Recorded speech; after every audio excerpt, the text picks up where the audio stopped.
everyone. It's Monday morning, and I'm lying. It's Monday afternoon. It's Monday morning in Hawaii, if you're watching us in Hawaii. Jojo is not in Hawaii. Marcy is. You're not first, Marcy. Jojo beat you by just a click of a second. Hi, Stephanie. Hey, Cindy. Welcome aboard. I've just been busy all morning. I'm going to be busy all afternoon. But I thought I would sit down while I was eating my sushi, my leftover sushi, which is leftover pizza, 95% as good as new pizza. Leftover sushi, 27% as good as new sushi. It just is. It's still great. I'm still enjoying myself. But I thought I'd sit down and with you, and we would watch KJP's first presser all by herself. She's given pressers before. She was the substitute pressologist over at the White House. This is her first actual I'm in charge. So, Jen Sake Bomb has moved on. And speaking of sake, I'm going to eat a little bit of sushi. I have 2 pieces left. And let's tune in and see what she has to say about the state of the country. Start the briefing. I want to take a moment to recognize... I got to ask, she is very quiet in my ears. I'm going to turn her up. Let me know if the volume's not good for you guys, and I'll figure something out. The last time I put a volume booster on here, turned out that it had some kind of virus attached to it as well, so I don't want to do that. Recognize the lives lost and forever changed in Buffalo. Former Buffalo Police Lieutenant Aaron Salter, 55, is a hero. A security guard who engaged the suspect to save lives and was killed in the process. Ruth Whitfield, 86, was mother of Buffalo's retired fire commissioner, Garnell W. Whitfield. Ruth was the rock of the family, devoting her life to taking care of her 4 children and husband. Ruth was visiting the former commissioner's father in a nursing home as she did each day, and she stopped at the supermarket to buy some groceries. Catherine Massey, 72, was a well-known community figure who wrote for her local newspapers, assisted in elections, and dressed up in costume as Mr. Broccoli to teach local school children to eat right. Pearl Young, 77, was a substitute teacher and a true pillar in the community who volunteered at a church food pantry every Saturday. Hayward Patterson, 68, a driver and... This is just horrible. This is C-SPAN. It's volunteer. It's pausing Hayward on its own. As a driver who gave rides to residents to and from the grocery store and would help with their groceries when he was killed. Celestine Cheney, 65, a grandmother to 6. Celestine had been visiting her sister, and they went to the supermarket because she wanted to get strawberries to make shortcakes, which she loved. Celestine prized her role as a grandmother, survived cancer, and was a regular churchgoer. PBS has this. Hold on. Thank you. I was trying to find it on another C-SPAN didn't put up. Okay. But there was something that moved me, and I think this... Okay, so she's still going. Thank you, Marcy, for this. We'll watch this on PBS for now. The volume should be better as well. This is just, it's heartbreaking. It always is. We're always heartbroken, and somehow nothing ever gets done. Every day to protect and serve their today, and those lost, affected by the market, to get a birthday cake for her son when she was killed. Jahan Smith, McNeil's cousin, said he was a loving father and grandmother who used to check in on everyone. Margus D. Morrison, 52. Margus was a father of 3 and a Buffalo resident. We recognize their lives today and those lost, affected by gun violence this weekend in Houston, in Southern California, Milwaukee, and communities across the country. Yeah, and some of those shootings you haven't even heard about. There was a church shooting just down the road here in Orange County, California. 1 dead, 4 shot, I believe. And it wasn't even mentioned on the news this morning, the national news, because of the supermarket shooting. We not only have mass shootings, which sometimes occur in other developed nations, We actually have classifications for them. Oh, it's a church shooting. Oh, it's a supermarket shooting. Oh, it's a school shooting. And we subclassify these things. We shouldn't even have mass shootings, let alone, oh wait, that was a department store shooting.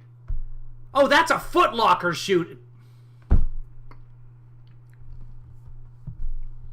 It's maddening. It's maddening that 40% of the country keeps blocking every attempt for the other 60% of the country from making any changes. Anything. Even just, oh, here's a kid who apparently had some mental issues, had made threats to his schoolmates, had been at some point made aware of to the FBI, who at some point could have gone before a judge. I haven't looked into it that much. These are just, oh, what about that I've heard on. Yeah, what do you need, kid? You're 18? You want a rifle? All right, here you go. Here's an assault rifle. Oh, Kyle Rittenhouse, you're not even 18. What do you need? Assault rifle? Just have your buddy buy it. Yeah, there's no consequences. You're not supposed to do that, but there's no consequences. Go ahead.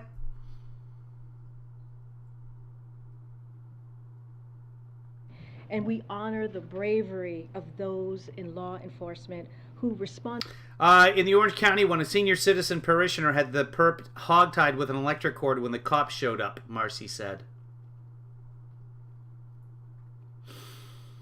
Jojo, the sushi is from the place by the hockey rink in Torrance, and it's called Bluefish, with no E in the blue.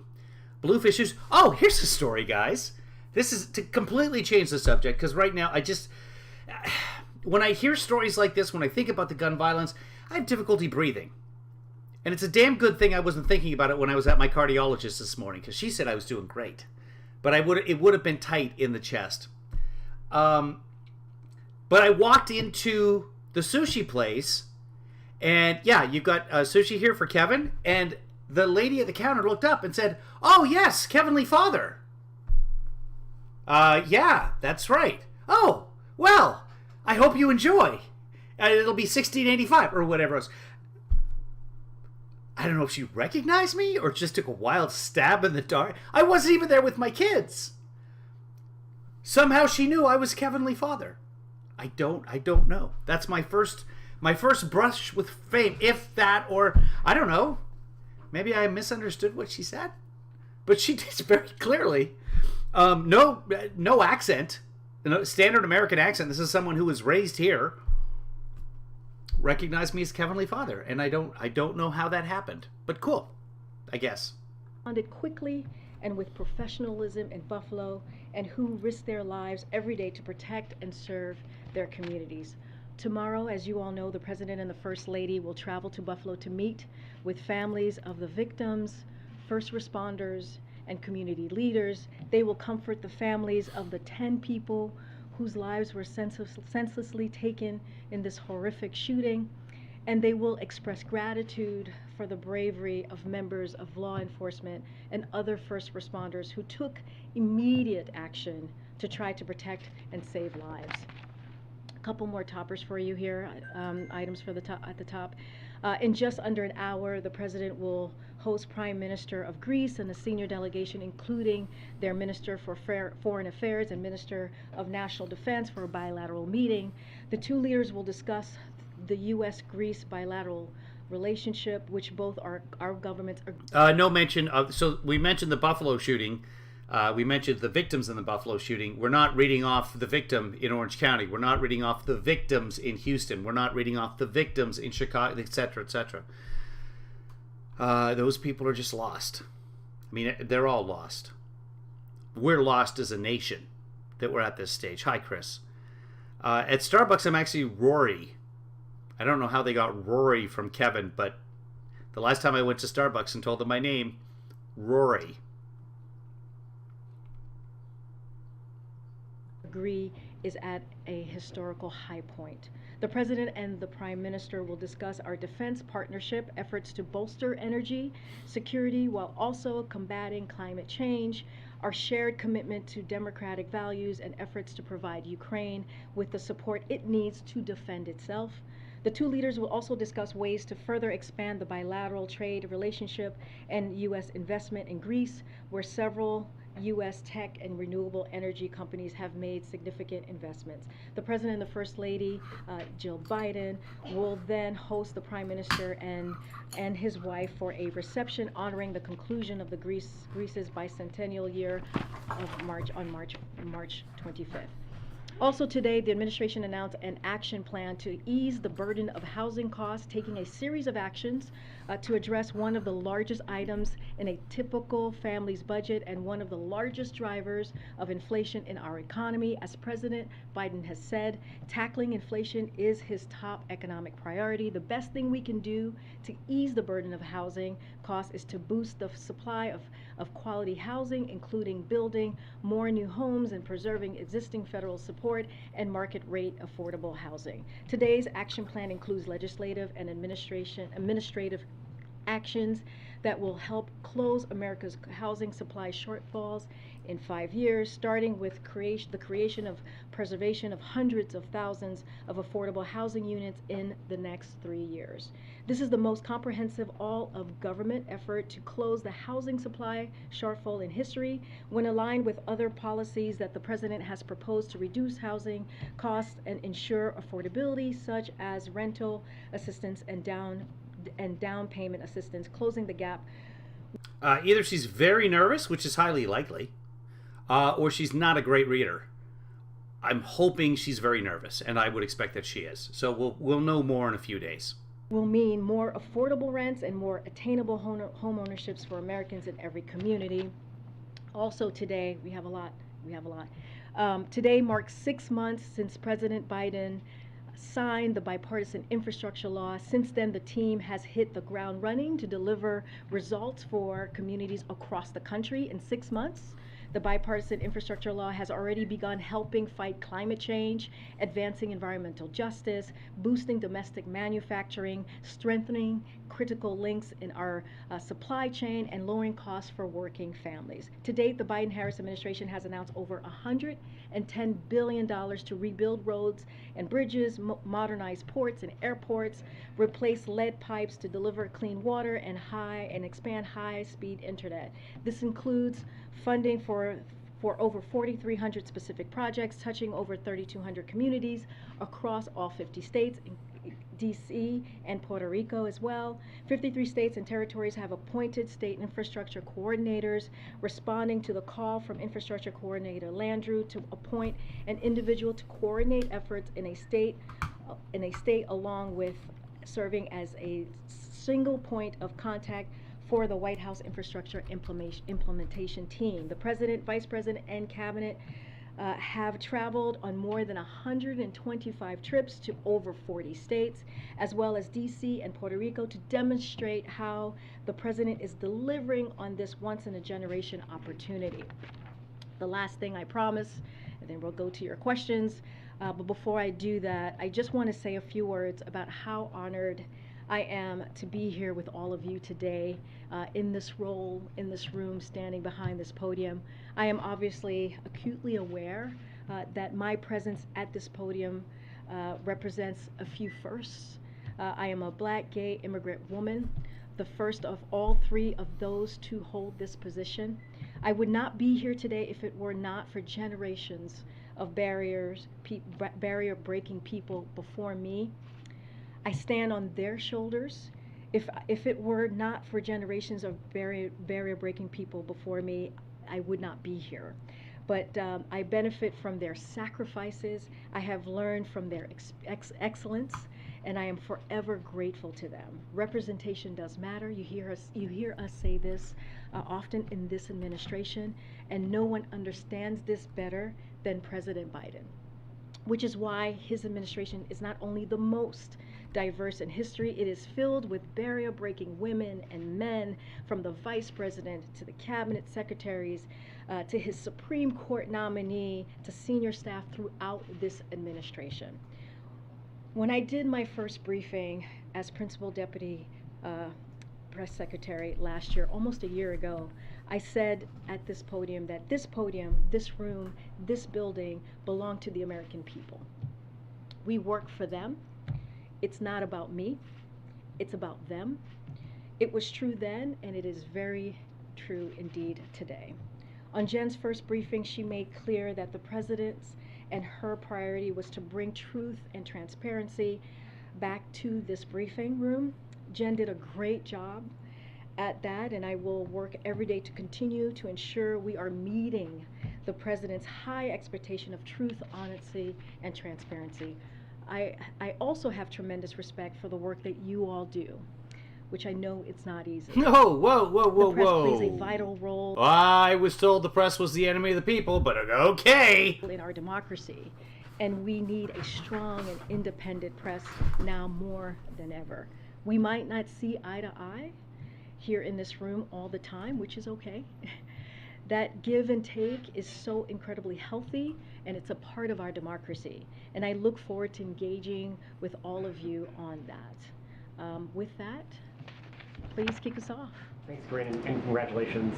While you've been here before, it's your first assistant press secretary, so in that vein, I just want to ask you, do you view your primary role here as speaking for the president and promoting his interests, or are you commit to providing the unvarnished truth to the American people so that they know what their government is doing on their behalf? I actually think that's hand in hand. I don't think there is any separation to that. As I said at the end of my opening here, the president believes in truth and transparency. That's what he expects from us.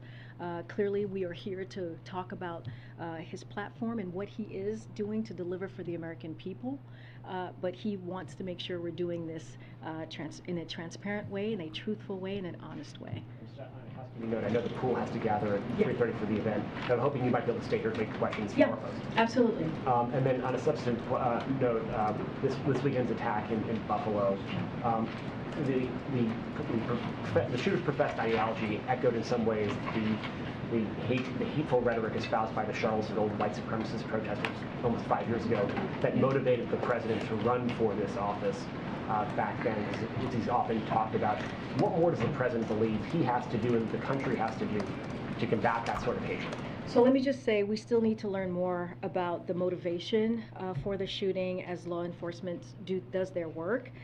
But we don't need anything else to state a clear moral truth, right? Which is a racially motivated hate crime is abhorrent to the very fabric of this nation. Hate must not have a safe harbor. This is something that the president says very often, especially in these horrific incidents that we have seen time and time again. We must do everything in our power to end hate-fueled domestic terrorism, and we must reject hatred and extremism ideologies that seek to divide Americans whenever we find it in our society.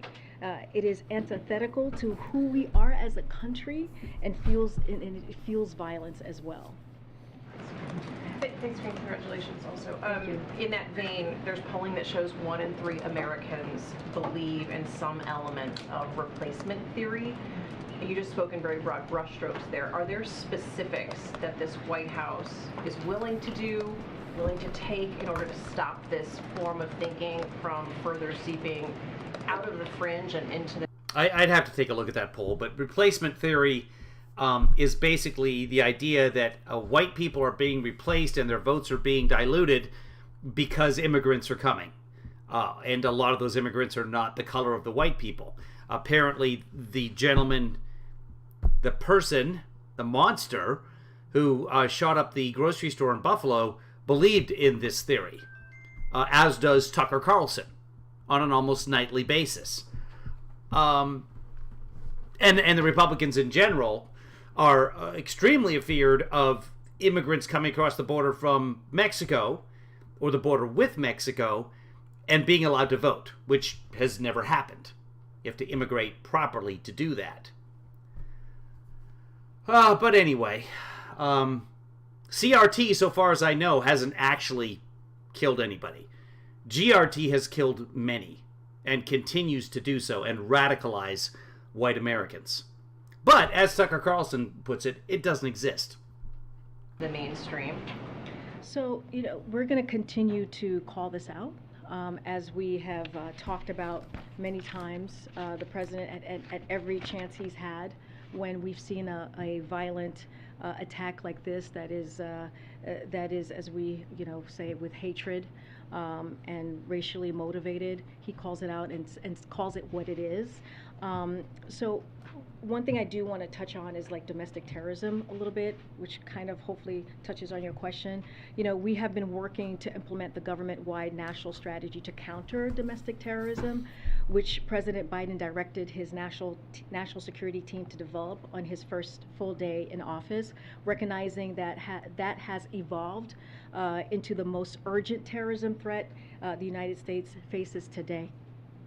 That work includes improving information sharing throughout federal, state, and local law enforcement on domestic terrorism threats and analysis, adding resources to prevent domestic terrorism's recruitment and mobilization to violence, including online by increasing information sharing with the technology sector, and increasing our support for federal, state, and local law enforcement in addressing domestic terrorism nationwide, confronting long-term contributors to domestic terrorism, and rooting out hate and bigotry.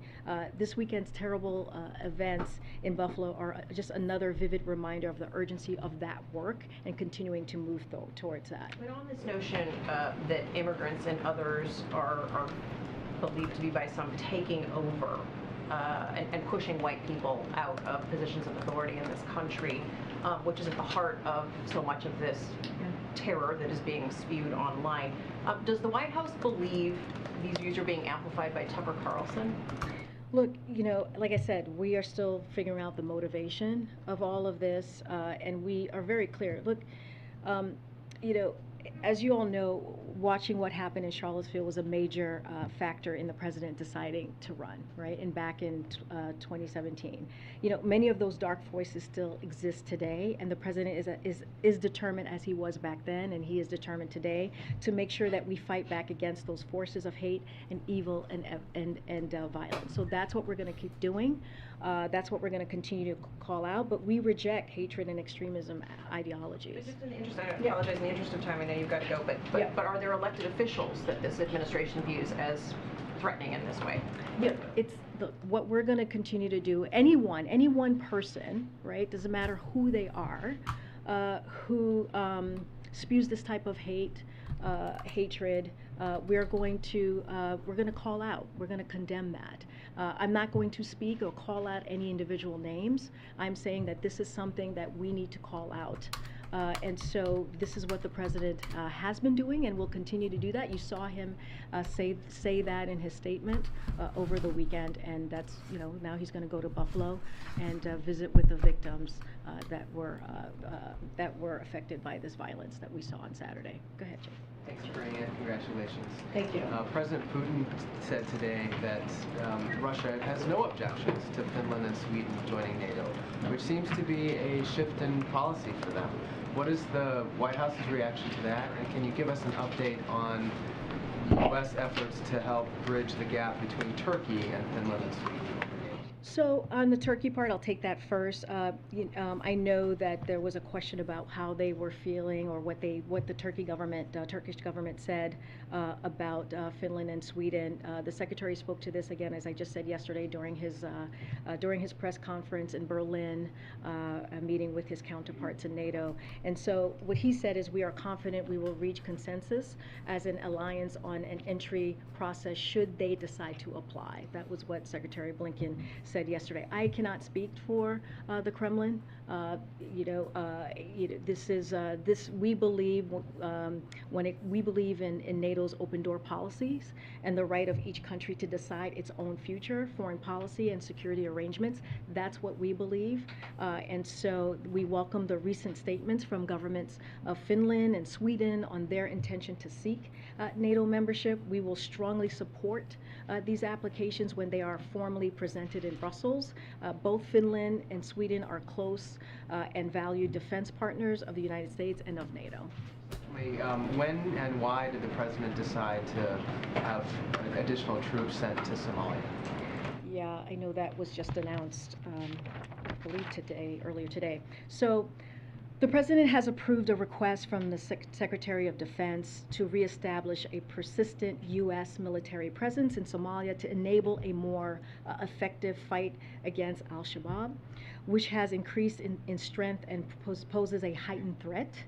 This is a repositioning of forces already in theater who have traveled in and out of Somalia on an episodic basis since the previous administration made the decision to withdraw. That was back in January 2021, as you might recall. As we've emphasized throughout his administration, we're approaching counterterrorism in a manner tailored to the particular terrorist threats that we see emerging from particular countries.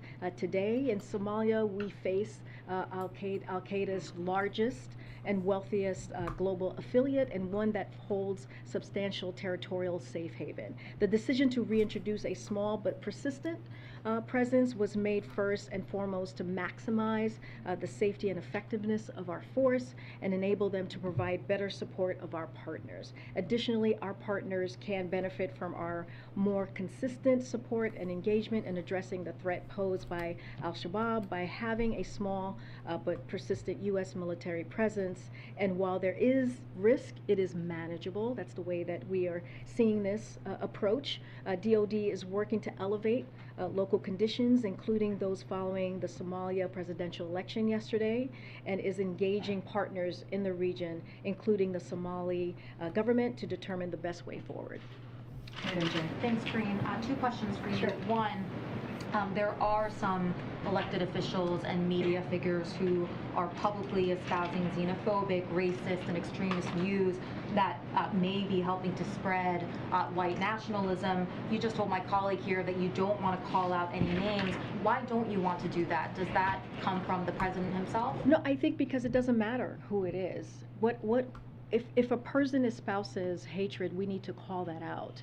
I'm not going to get into a back and forth on names and who said what. We're just saying if someone does that, if there's an individual that is espousing hate, xenophobia, has just white supremacy type of extremism, we need to call that out. And this president has done that. He's done that. But not call out who is doing it. That makes no sense to me. But okay. Stupid policy. At every unfortunate violence. Start a war with it. You're in the right, and the vast majority of Americans know it. Show the clips. Show the clips of Tucker Carlson tonight. Probably won't even address it. Or he might. I don't know. I don't care. But yeah, that's what he's been talking about for years now. Immigrants. Say the Democrats want immigrants, they want an open border so that they can replace the voters that are already here. Doesn't always call them white voters. But people take that extreme and see it as a white supremacy.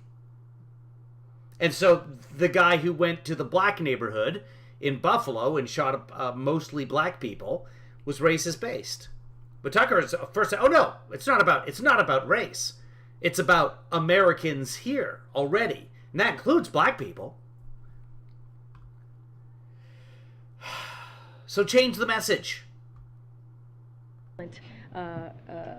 Event that we have seen. As we know, Charlottesville, as I just mentioned, was the reason that he decided to jump into this election back in 2020.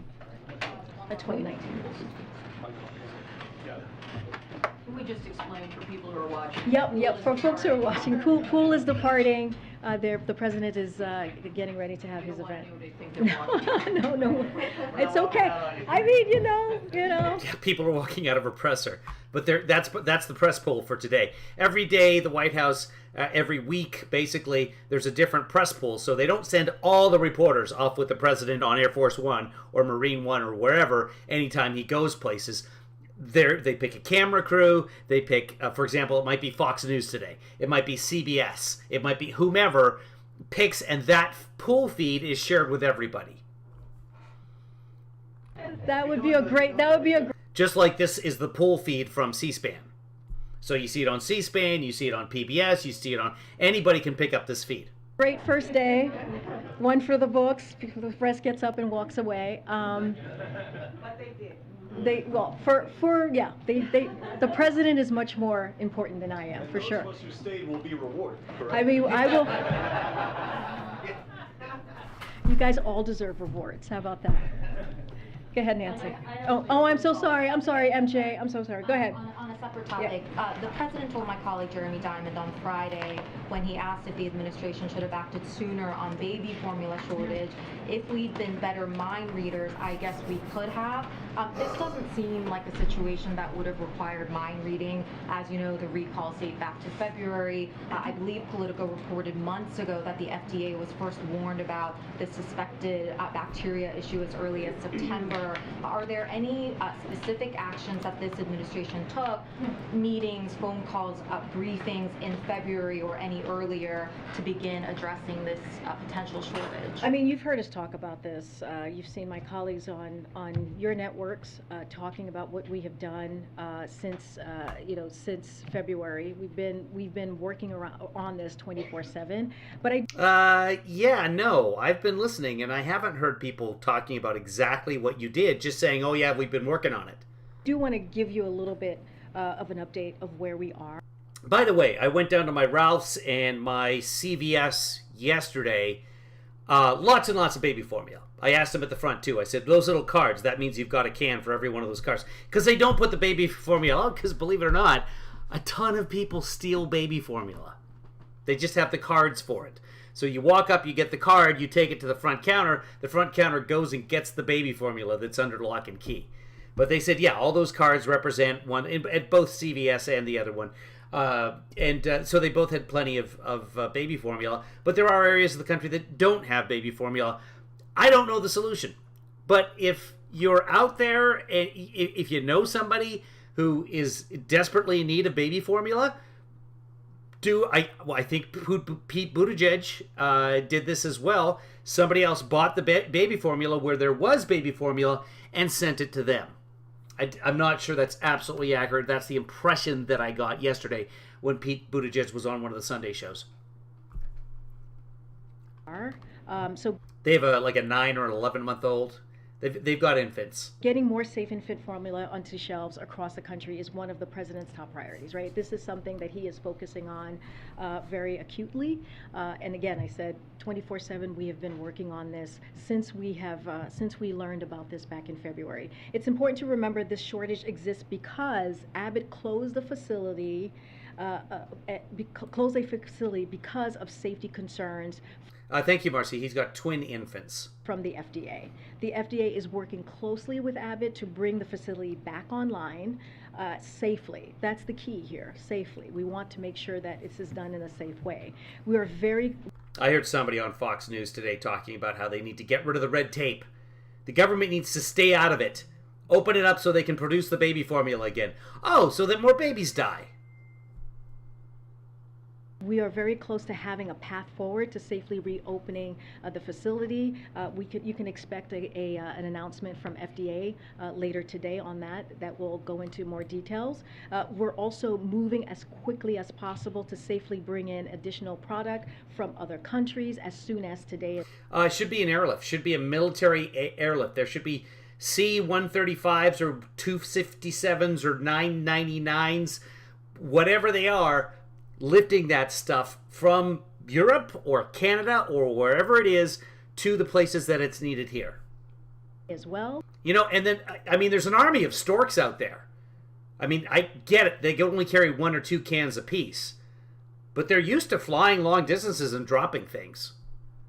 We will be able to make an announcement on the expedited process to bring additional safe conduct product to the American store shelves. And throughout the weekend, we've been working closely with manufacturers and retailers to identify transportation and logistical needs to increase the amount and spread of FDA-approved formula being shipped into the country and ensure that formula is quickly moving from factories to retailers. The president understands. He gets this. He gets how stressful it is for parents trying to feed their children.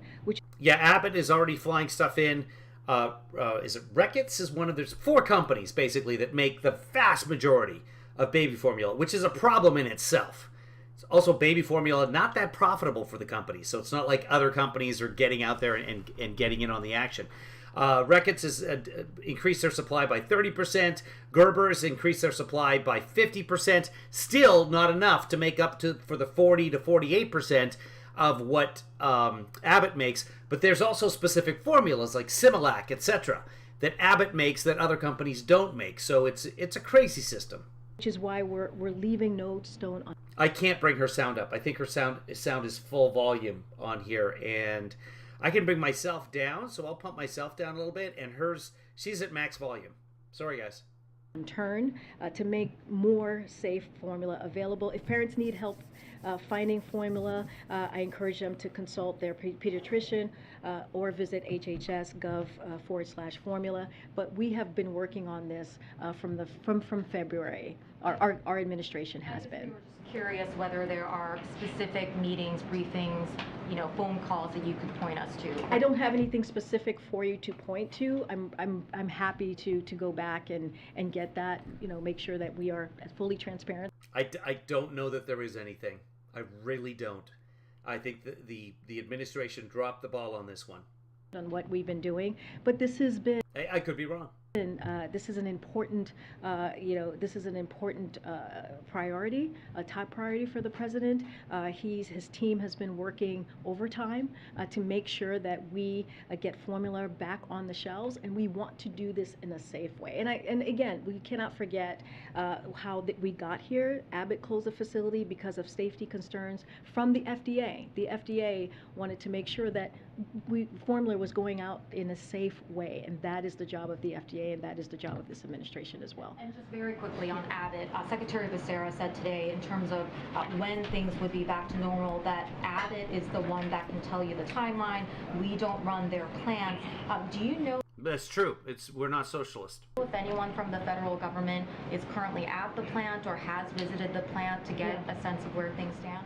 I don't have any information about if anyone's on the plant. I can go back. They have been visiting the plant. The FDA has been working with Abbott. I have that information. Back to our team and figure that out more specifically. But there are a lot of, what I can say is there are a lot of dates floating around out there. But at the end of the day, the infant formula market is tight because the Michigan Abbott facility is offline currently, which is what we're trying to do. This is the announcement that you guys will hear from FDA later today on how we're helping them to do that. We're taking a range of steps to get more supply onto shelves from domestic and international locations and offering a suite of resources to move supply onto the market. As the Secretary said, Abbott can't speak on it to an exact timeline for reopening, but FDA is and will be prepared to effectively and quickly certify moving out safe products onto shelf as it is obligated to. And so that is going to be our focus. FDA is going to work closely with Abbott and make sure that we get them running again. Go ahead, Nancy. Thanks, Karine. Congratulations. Thank you, Nancy. When you talk about importing more product imminently, what is the criteria going to be for which formula can be imported? Will the administration allow formula that was not produced in FDA-approved factories overseas to be imported, or European brands, for example, that aren't currently sold in the U.S.? Okay. So, as Dr.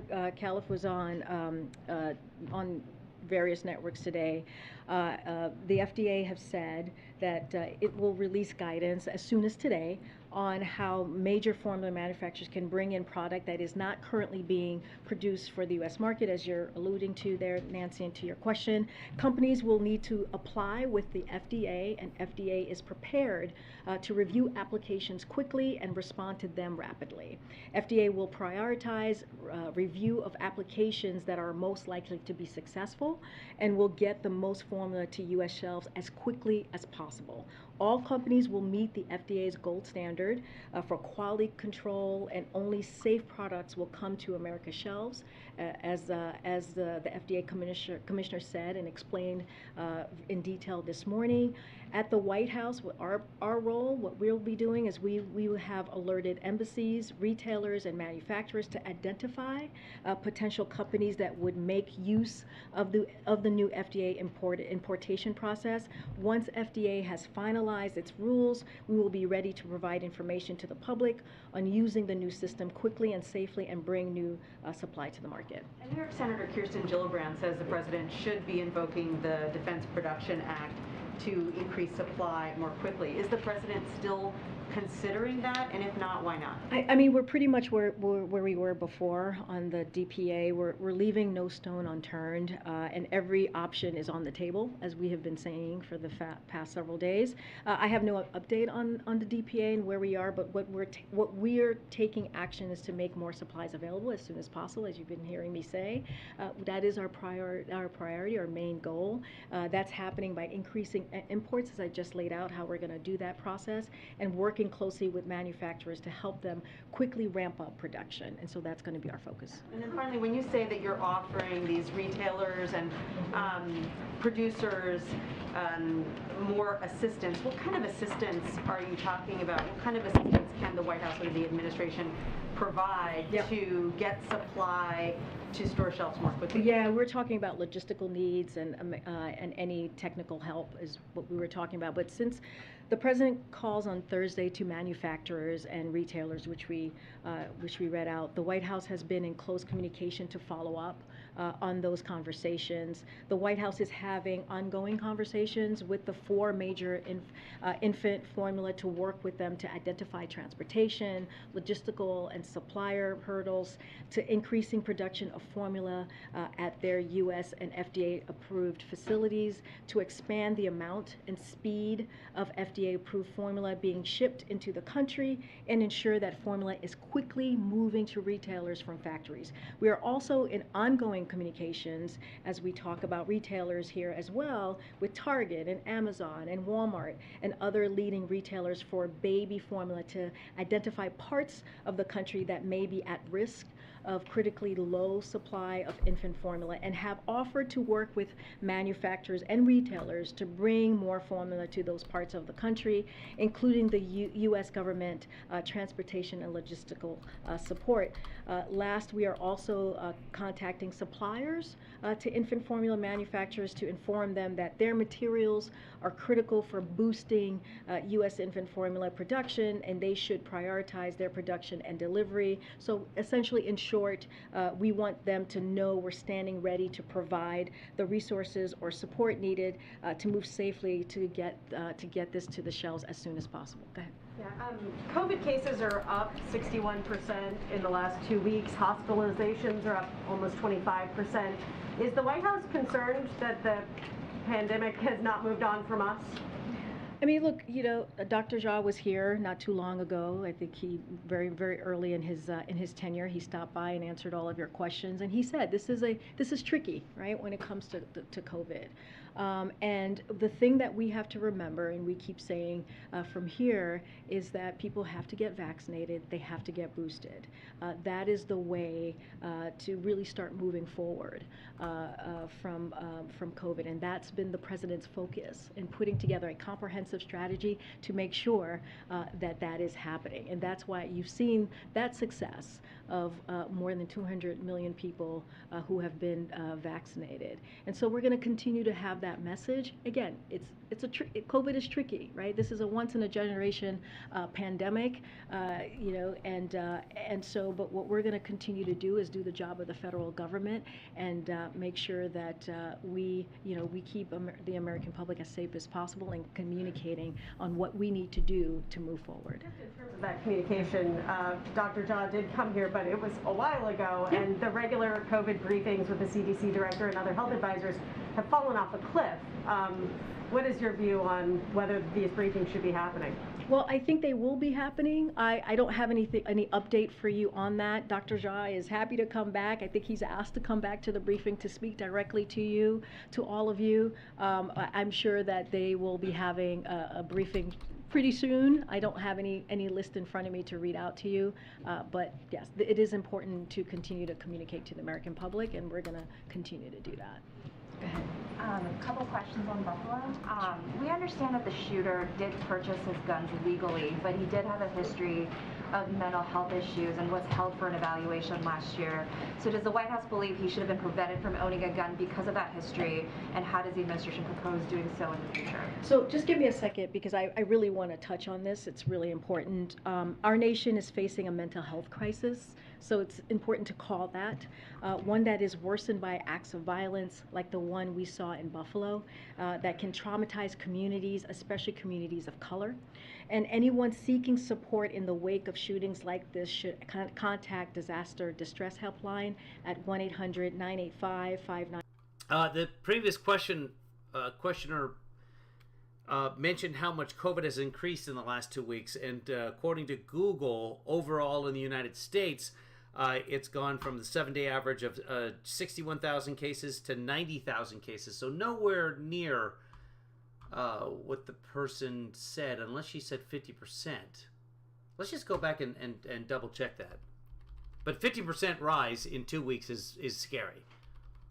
But yes, it is important to we do have that message, and he said they prioritize their production and delivery of the shelves as soon as possible. Go ahead. Yeah, COVID cases are up 61% in the last 2 weeks. Hospital. Okay, depending on what day you look at it, sure, yeah, 61%. I'll buy it. Mental health for all Americans. The American Rescue Plan made historic investment in mental health and substance use care. And in his first State of the Union, New York City just ordered new mask mandates again. Recommended that highly vulnerable people don't go out into crowds, etc. So we're back at it in New York City. People in New York City, though, take things very seriously when it comes to COVID. Remember, at one point, 1 out of every 500 people in New York City died. Everybody knew someone who had died from COVID during the height of their pandemic, which was sort of before the rest of us had the pandemic.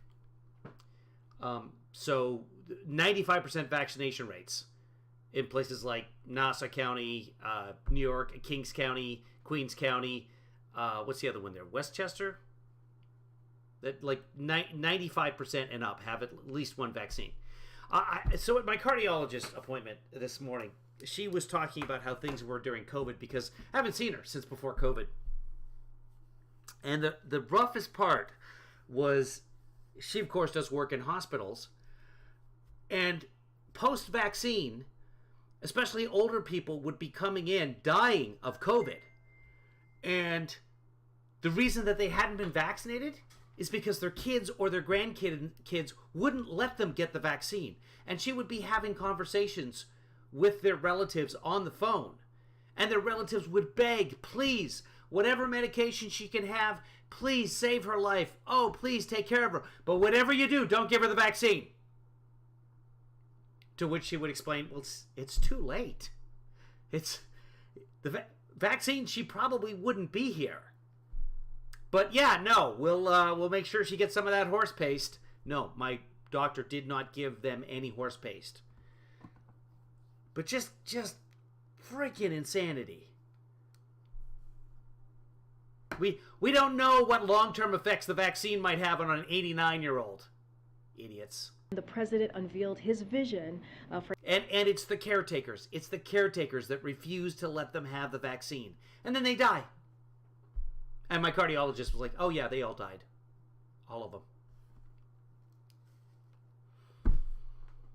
Transforming mental health in the United States. His comprehensive strategy focuses on building a system that works for everyone by increasing the supply and diversity of the mental health workforce, connecting more people to care by lowering cost and other barriers, and creating environments that help prevent mental health problems and support recovery. While we are committed to this work, I want to also underscore that the overwhelming majority of individuals with mental health problems do not commit acts of violence.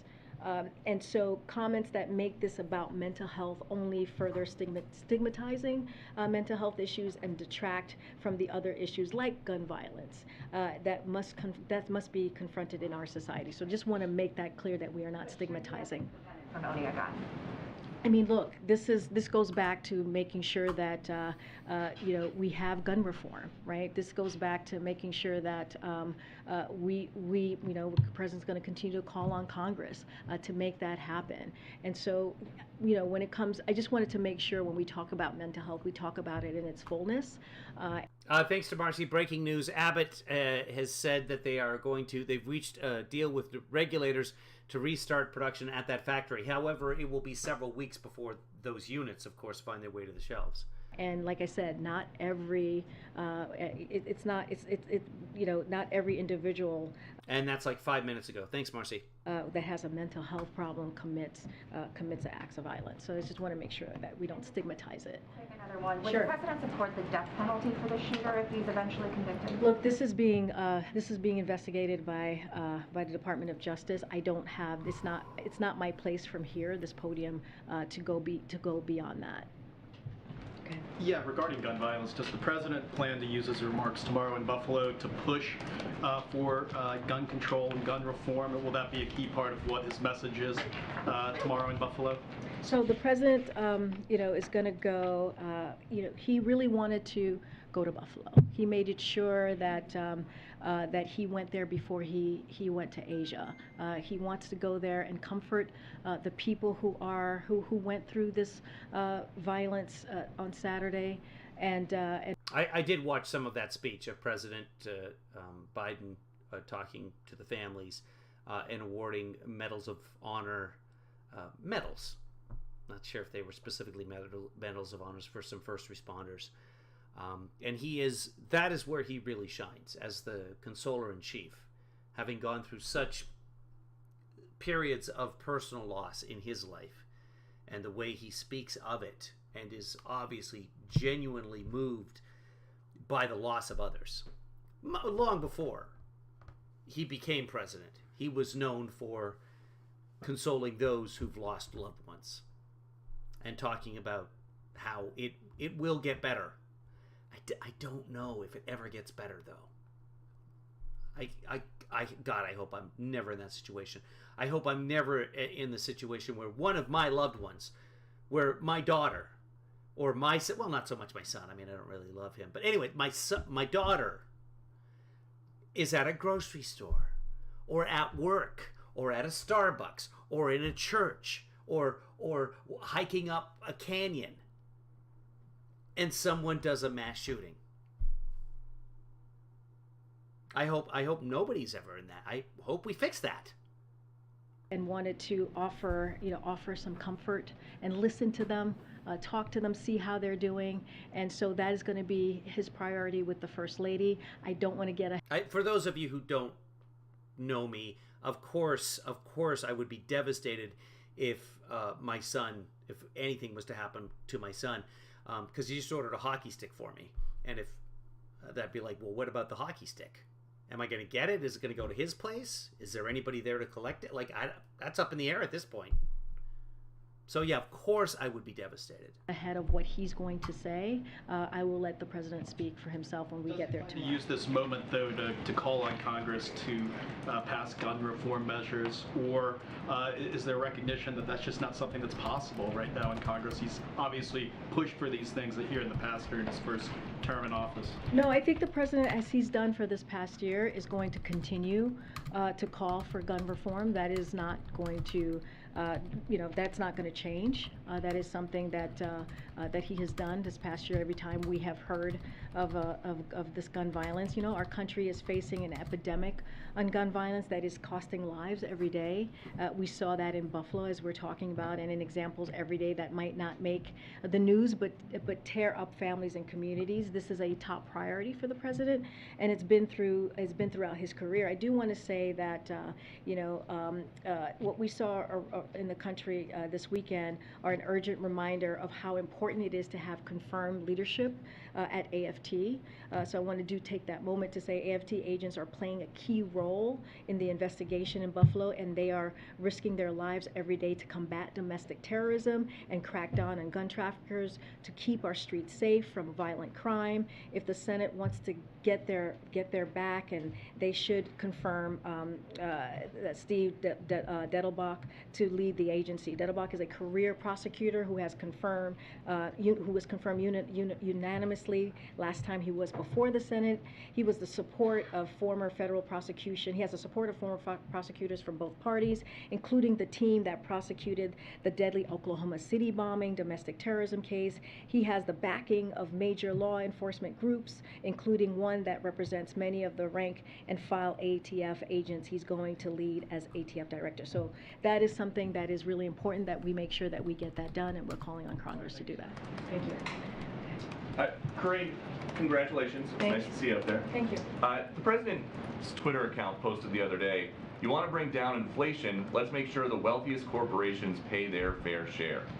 How does raising taxes on corporations reduce inflation? So, are you talking about a specific tweet? He tweeted, you want to bring down inflation, let's make sure the wealthiest corporations pay their fair share. Look, we have talked about this past year about making sure that the wealthiest among us are paying their fair share. And that is important to do, and that is something that the president has been working on every day when we talk about inflation and lowering costs. And so it's very important that as we're seeing costs rise, as we're talking about how to build a America that's safe, that's equal for everyone and doesn't leave everyone behind. That is an important part of that as well. But how does raising taxes on corporations lower the cost of gas, the cost of a used car, the cost of food? It's a valid question. It doesn't. Food for everyday It's conflation. Americans. So look, I think we encourage those who have done very well, right? Especially those who care about climate change, to support a fair tax code that doesn't charge manufacturers, workers, cops, builders a higher percentage of their earnings, that the most fortunate people in our nation, and not let that stand in the way of reducing energy costs and fighting this existential problem, if you think about that as an example. And to support basic collective bargaining rights as well, right? That's also important. But look, it is, without having a fair tax code, which is what I'm talking about, then like manufacturing workers, cops, it's not fair for them to have to pay higher taxes than the folks who are not paying taxes at all. Well, what does that have to do with inflation? The president said, you want to bring down inflation, let's make sure the wealthiest corporations pay their fair share. Jeff Bezos came out and tweeted about that. He said the newly created disinformation board should review this tweet. Would you be okay with that? Look, it's not a huge mystery why one of the wealthiest individuals on earth, right, opposes an economic agenda that is for the middle class, that cuts some of the biggest costs families face, fights inflation for the long haul, right? And that's what we're talking about. That's why we're talking about lowering inflation here, and adds to the historic deficit reduction the president is achieving by asking the richest taxpayers and corporations to pay their fair share. That is what we're talking about. Okay, and then just one on the trip tomorrow. How can by the way, what's going on in the Senate right now is the Democrats are calling out Tucker Carlson by name. We'll watch that in a second here. ASIN's monitoring that for us. The president is visiting Buffalo after a senseless tragedy there, but he couldn't visit Waukesha after 6 were killed and 61 injured in an attack on a Christmas parade there. I mean, he's visited many communities. Buffalo, he's able to go tomorrow to Buffalo before the trip. That is something that was important for him to do. But he has visited many other communities. Buffalo is not the first community. Yet the president would never stop visiting communities if he went everywhere there was a mass shooting or a mass killing of some kind. Sadly, that he has to go up to because of a violent attack. He abhors violence of all kinds and has stated that over and over and over. For them to say, well, how come when a black person kills white people, you're just going with GRT there. So, that's not the first one. So he's been to many others. Sadly. You outlined some steps that the administration is taking related to baby formula. Probably Peter Doocy, I imagine. It kind of sounded like Peter Alexander there, but it's got to be Peter Doocy. Yeah. Do you have any sense of the timeline for the imports that the FDA is considering? Obviously, for parents, this is a hour-by-hour, day-by-day concern. And is the president expressing any worry about how quickly this can be resolved, since parents are dealing with this on an urgent basis. Yeah, like I said, this is something that this is incredibly important to the president. We want this to happen as soon as possible, as quickly as possible. That is why we're working with manufacturers and retailers, as I just laid out. That's why FDA is working with Abbott to open up that facility. So we want to get this done as quickly as possible. And that's why we've been working 24/7 to make that happen. Do you have a sense of the timeline when FDA announces? Does that mean the production will be up and running in a matter of days? Do you know when imports would be approved? Yeah, I don't have a timeline on that. I know, again, we want to make this happen quickly. FDA, again, is going to be working with the Abbott facility. They're going to have an announcement later on how that's going to happen. They're going to work closely with them to make sure that we do it as quickly as possible. We know how urgent and important this is to parents who need to make sure that they have safe formula for their babies and infants. To the back. Go ahead. Thank you, Karine. Two questions, please. Does the president see any link between the white supremacist theories, that like the replacement theory, and what he started calling ultra MAGA, or sometimes just refers to as extreme Republican politics? Does he see that as part of it? Well, look, I think what the president believes and has done is call it out. Right? I think, you know, this is not about politics. This is about people's lives. What we saw on Saturday, and many times, you think about El Paso in Texas, you think about the Tree of Life in Pittsburgh, you think about the Pulse nightclub in Florida, the Mother Emanuel in South Carolina. These are events that are have been led by some dark forces that still exist today. And so it is important to call that out. We understand that there is still a lot of work to do. And so that is, when you talk about people's lives in this way, it's not about politics. It's about making sure that we're doing everything that we can, you know, to uproot this evil that we're seeing, this hatred that we're seeing. And so that's what the president's going to continue to do, to make sure that we're working towards that. But when he talks about ultra MAGA, as he started to a lot, would he include that in the bundle of what he considers ultra MAGA? I mean, look, again, this is about the lives of people who were taken in a violent way, in an abhorrent way. And so the focus for the president is to make sure that you know, we call this out. We call out white supremacy. We call out hatred. As I've said before, this is still being investigated. This is still being looked at.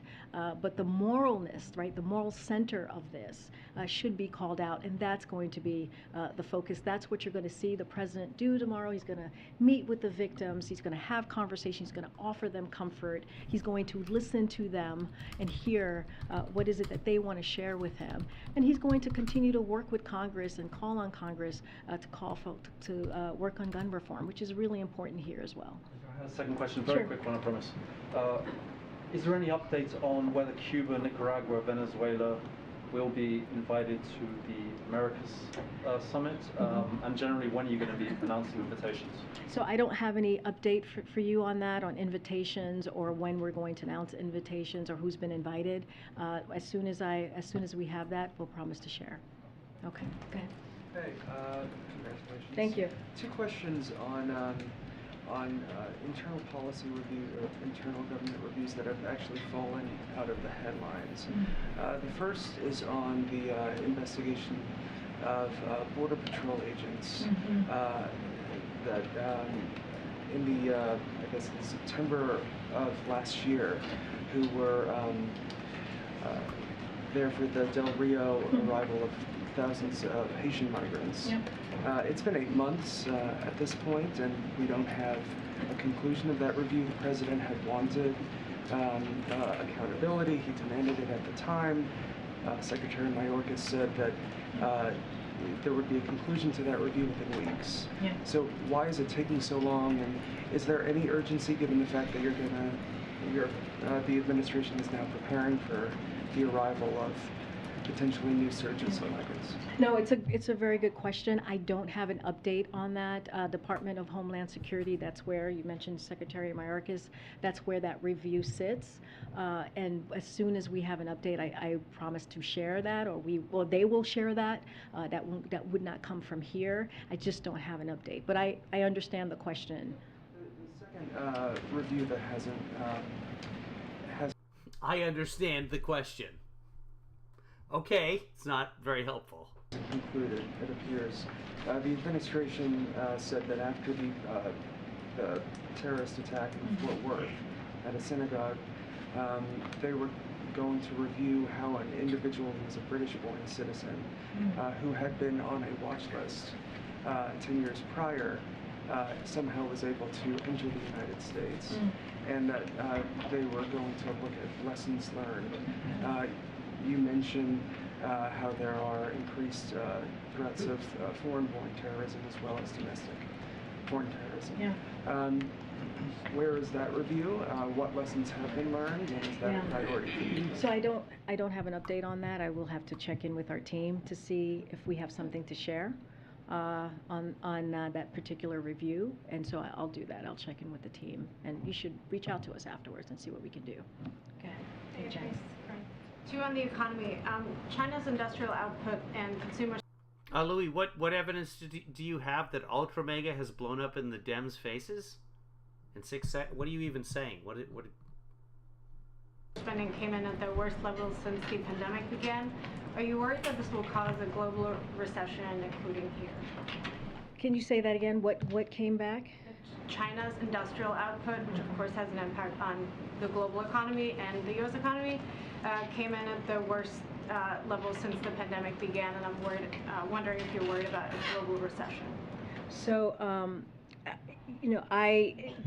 the one thing I can tell you is that I know that there's always a question about the economic strategy around China. I can give you that update. I have not seen that specific data that you're speaking of, but the United Not really answering the question, but she's not doing a good job of asking the question at all. States has strong economic and trade ties in the Indo-Pacific, and so. But Indo-Pacific.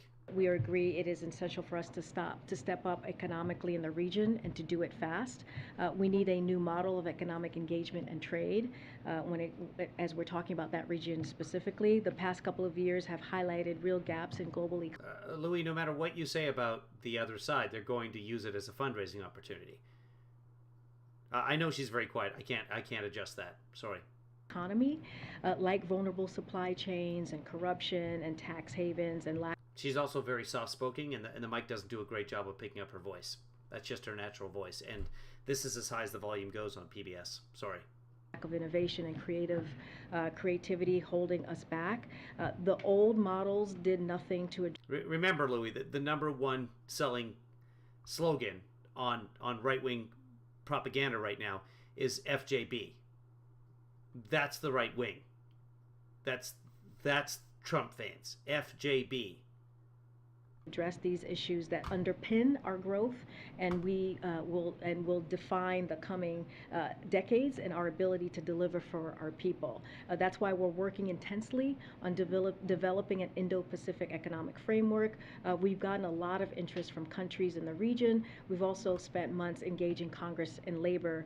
So as it relates to our economic framework, it's going to focus on building agreements with Indo-Pacific partners, and one developing a modern digital economy, including opening the door for small and medium businesses, reducing supply chain vulnerabilities, and diversifying our supply chains to drive investment that will create good jobs for people at home and in Indo-Pacific.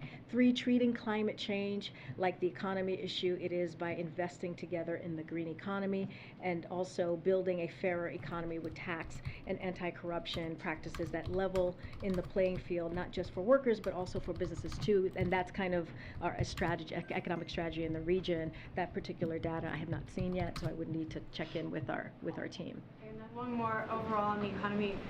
The dollar is very strong right now, and all indications are that it's damaging the domestic and global economy. And I'm wondering if you share that view, and if it's time for the Biden administration to address this. Again, that I would just going to have to check with our team. I've not seen that report, but I'll check in with our team on that. Quickly, the follow-up on the economic strategy in the Indo-Pacific. Is the president expected to lay that out on his trip there? I don't have anything new. Louis, yeah, we know what it is. Yeah, that's what I'm saying. Of course, Of course they're going to capitalize on Ultra Mega, no matter what you say. But remember, these are the people who think it's cool to have FJB on a hat or a sweatshirt. They think that's absolutely cool. Hate the President of the United States. In fact, F the President of the United States. That's what they're cool with. Those are those people. So, okay. Oh no! They're selling T-shirts with Ultra Mega. Who cares? New to share. It hasn't blown up in the Dems' faces. That doesn't mean it's blown up in the Dems' faces. We don't know what effect that will have. We have some primaries coming up. In all likelihood, that Dems will lose the House. It's possible they lose the Senate, although it's not, I wouldn't call it likely at this point. But a lot can happen between now and then, including the Supreme Court coming out with we're taking away liberty from women.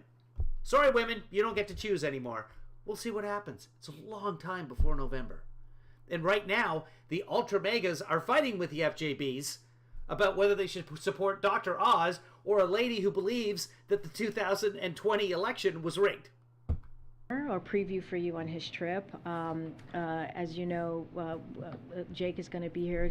Jake Sullivan, National Security Advisor, the President's National Security Advisor, is going to be here on Wednesday, and he'll talk more and give a little bit more depth on what's happening, what we're going to be doing, the messaging and the goals in Asia. We'll also have calls. As you know, we tend to do these background calls leading up to the trip, and those background calls will give you a little bit more information on Indo-Pacific, what we're the goals and what we're delivering. I don't have anything specific on that. Go ahead, Stephen. Probably a good question for Jake, but I'll ask you because it's timely. Yeah. Does the White House have a response to the India move over the weekend to block wheat exports? I don't have an update. I don't have anything for you on that. Yeah.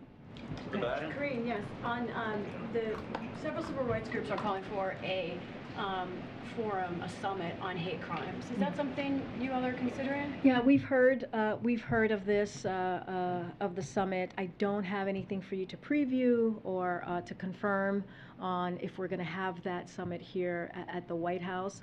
Clearly, we're constantly talking to organizations and leaders in the communities and having constant dialogue. But I just don't have anything new on that. This morning, the Supreme Court ruled against a man who immigrated from India, and they ruled that he was deportable essentially because he checked the wrong box on the driver's license application. Is that a case of the Biden administration? Yeah, Louis, I know the vast majority of Trump supporters, whether they support Oz or Barnett, believe there was enough fraud to throw the election. Yes, I know, because they're idiots, Louis. We know this.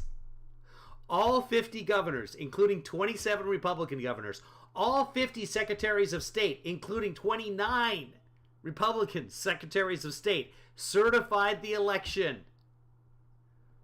So those that believe that it was it's a huge, vast conspiracy of 81 million people to overthrow Donald Trump are idiots. Idiots. There is no room for doubt. 100% of the governors and the secretaries of state, every single one of them, there wasn't a single one that said, well, wait a second, we're seeing a lot of irregularities here. We should investigate this. Every time fraud has been looked at, it turns out, no, not widespread. One or two incidents. And oh, look at this. It was a Trump supporter voting twice. Every single time. It's over. It's done. Get past it. You sound like the Buffalo Bills. Administration might try and intervene on, or what do you think of that? That's not an opinion, Louis. That's a fact. All 50 governors, all 50 secretaries of state, the people responsible that have more information than you do. Did you see OAN actually had to take back their statements on the election and Dominion voting machines? More and more. Newsmax had to do that as well. The OAN had to come out and say, like, oh yeah, sorry, all that stuff that we told you about all the cheating in Fulton County, it's not true. You should go look it up. It's out there. Decision. My guess is it's going to go to, that would be a Department of Justice. No. It's not an opinion to say somebody is an idiot when they don't believe something that's 100% factual. And whatever evidence you give them, they won't look at it. No, Just not, oh, these people were dead and they voted. No, it's impossible for a dead person to vote. No, they did en masse. 11,000 dead people voted. All right, where are the 11,000 names? Show me the 11. We're going to show them to you. Remember True the Vote that Trump calls Truth the Vote? And then sometimes calls Truth to Vote? We're still waiting for their stuff. All the evidence. Giuliani has all these mountains of evidence. Kayleigh McEnany has all these mountains of evidence. It's nonsense. After a year and a half, more than a year and a half, if you're still buying into that, shame on you. It's nonsense and you're a fucking idiot. That's all there is to it. How many times can you be fooled by Dinesh D'Souza, the one guy that we know of, the only person any of us can name that actually is a convicted felon for election fraud? He's convicted. He is a felon, and it is election fraud. But he's made a new movie about 2,000 Mules, and he's made $1 million off of it.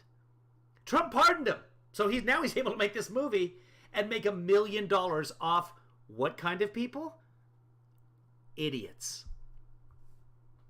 For it to decide, not for us to decide on, and so I would refer you to DOJ. Go ahead. Thank you, and congratulations. I was hoping you could offer a little more of an explanation. Yes, he was pardoned. Trump pardoned him, Louis. It doesn't mean he wasn't convicted. He's still a convicted felon. Explanation about something you said earlier, where you said that though you did not want to call out by name individuals who have been espousing racist theories that could be fueling violence. I guess my question is, why not? Particularly if they're individuals who have very large platforms and theoretically carry a lot of influence. This would be people accused of doing so include the #3 Republican in the House and the host of the #1 cable news show on television. Why not call them out by name? I mean, look, what we saw on Saturday was devastating and horrific. It is... No, Louis, we don't have the True the Vote proof. We don't have it at all. I haven't seen a single shred of evidence. What we want to do is making sure that we send a very clear message that hate must have no safe harbor. And we must do everything in our power to end hate-fueled domestic terrorism. And we must reject hatred and extreme ideologies that seek... No, Louis, I've looked. I've watched it. I've sat there and I've watched their discussion groups. I remember right after the election, you probably weren't watching us at the time, but we sat there and we watched Pennsylvania and Georgia and Nevada. We watched the court cases. We watched the presentation of the evidence. We watched hours and hours. It's all on the live channel. You can go back on my channel. You can find all that nonsense. And lately, I've been watching the 2,000 Mules stuff and all of the other nonsense. It's all nonsense, Louis. And people that believe it are fucking idiots. There's got to be a point after 18, 19, 20 months when people start saying, yeah,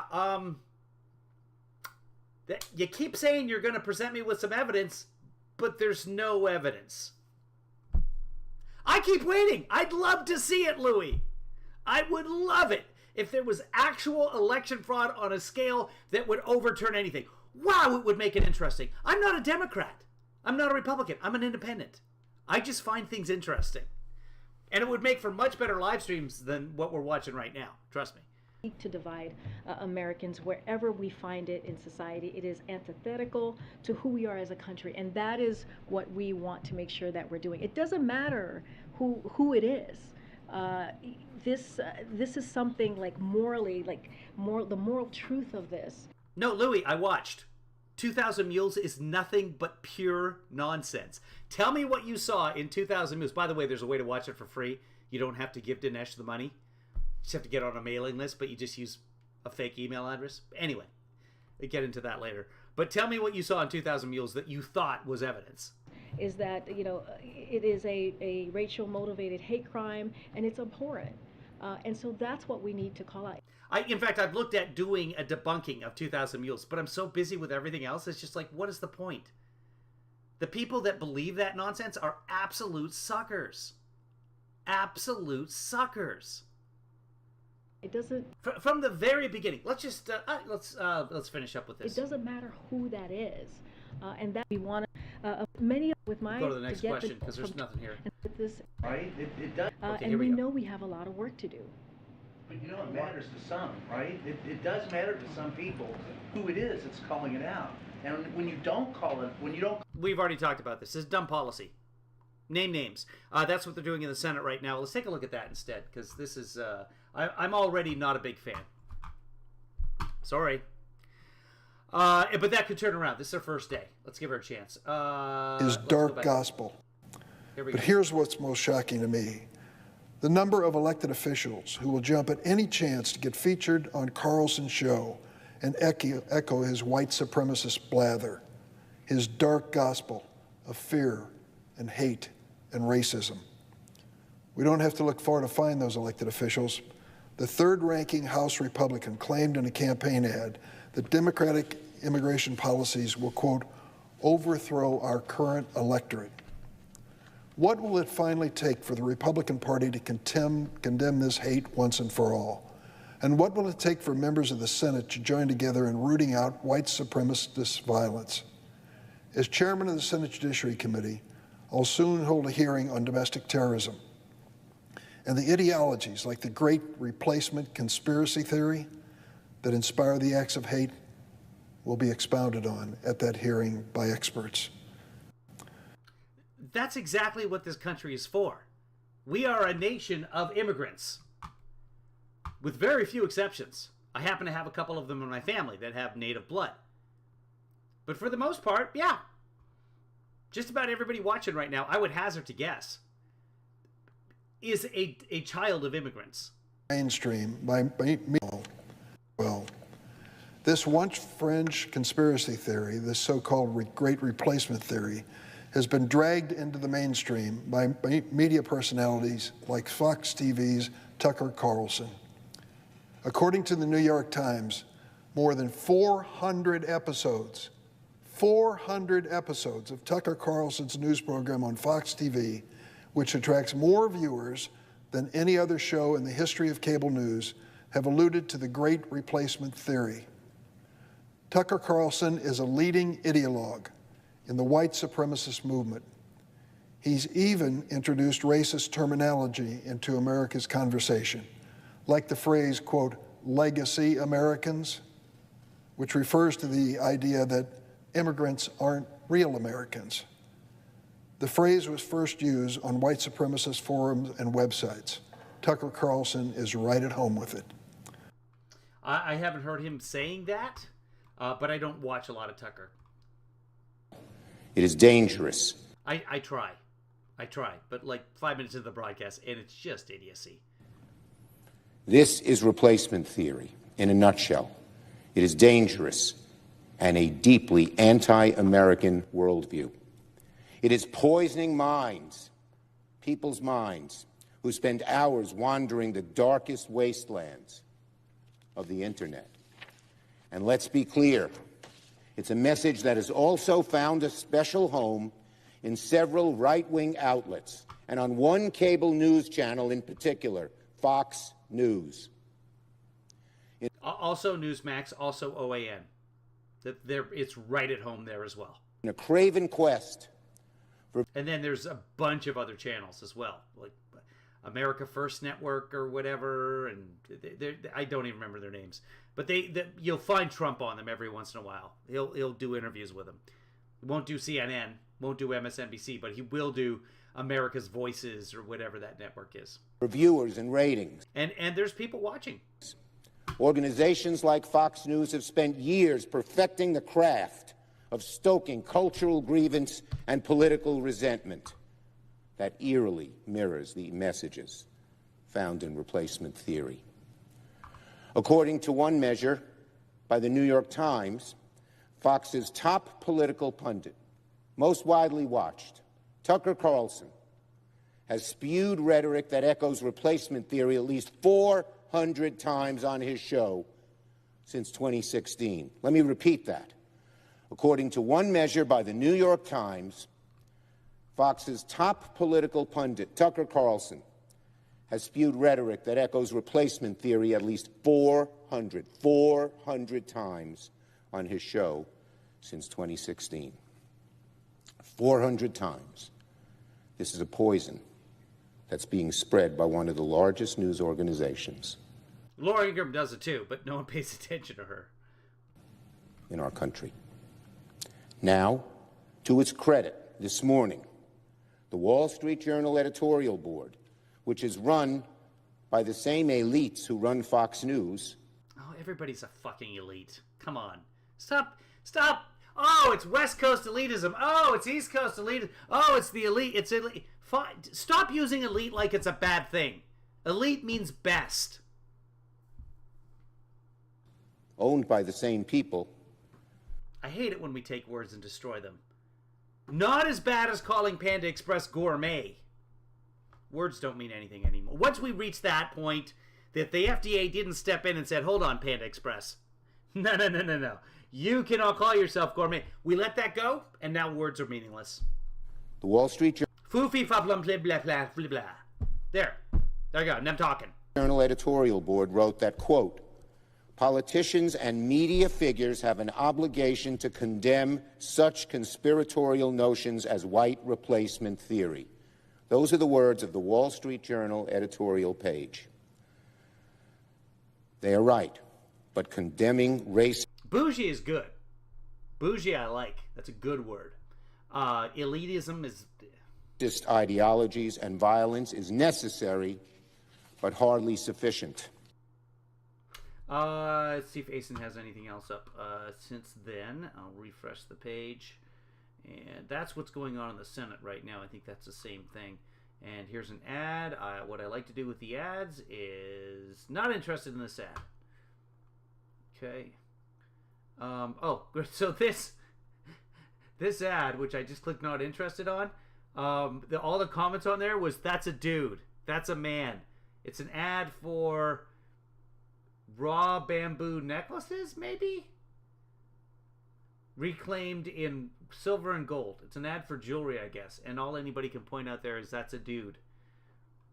All right. Thanks, Twitter. Thanks for clearing that up. And that's from an hour ago. What was this? Police arrested.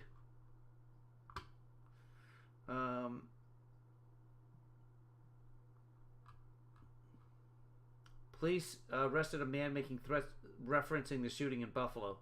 Where? Erie County. Okay. This might be... I don't even want to watch that. Okay, so I think that's pretty much the end of it. Yeah, it's an hour and a half now, so I got to get going on the other stuff. I just sat down to eat 5 pieces of sushi, and now here we are. So thanks for joining us, everybody. There are no Republican policies. We'll watch this. Marcy sent something over here. The page doesn't exist. It's been taken down, Marcy. Let's see if I can get it up. I can. Hold on. Give me a second. This may not be... No, this is from Barry McCaffrey. See if I can bring it over to you. I just clicked on the tweet and it doesn't exist. It may have been deleted already. I don't know. This is what we have here. So this apparently is a Russian MiG-29 getting shot down by air defense systems in Ukraine. I don't know if it's an authentic video. It's been taken down. According to my clicking, it may not be. Twitter might just be acting strangely at the time, but here, I'll turn the volume down because it's pretty loud in my ear. Give me a second here. I'm turning it way down for you guys.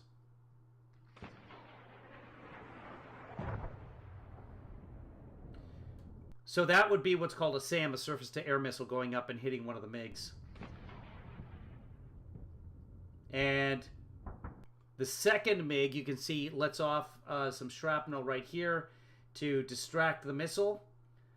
He knows he's about to get hit, could be a she, and goes into a spin roll to avoid that.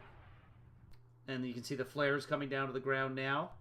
And the second missile comes on and hits it's a direct hit.